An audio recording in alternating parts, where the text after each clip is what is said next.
Stok vaksin COVID-19 kembali tersedia di Puskesmas dan di Surabaya. Vaksin tak dibatasi hanya untuk yang berkartu tanda penduduk Surabaya saja, namun peminat vaksin harus membawa sertifikat vaksin sebelumnya.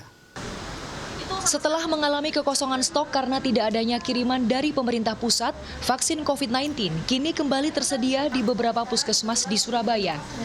Di Puskesmas Pucang Sewu, kekosongan stok vaksin sempat terjadi pada 27 April hingga 3 Mei 2023. Saat ini, Puskesmas Pucang Sewu sudah mendapatkan 8 vial vaksin yang bisa digunakan untuk 80 orang. Adapun vaksin yang tersedia adalah untuk dosis ketiga dan keempat dengan merek Indovac.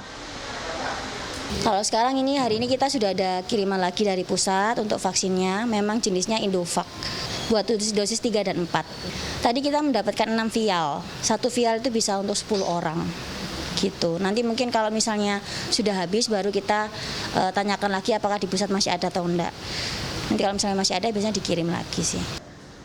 Layanan vaksinasi COVID di puskesmas ini diberikan Senin hingga Kamis pukul 8 pagi hingga 12 siang dan Jumat Sabtu pukul 8 hingga 10 pagi. Warga yang ingin mendapatkannya tidak terbatas untuk yang berkartu tanda penduduk Surabaya. Warga juga harus membawa sertifikat vaksin sebelumnya.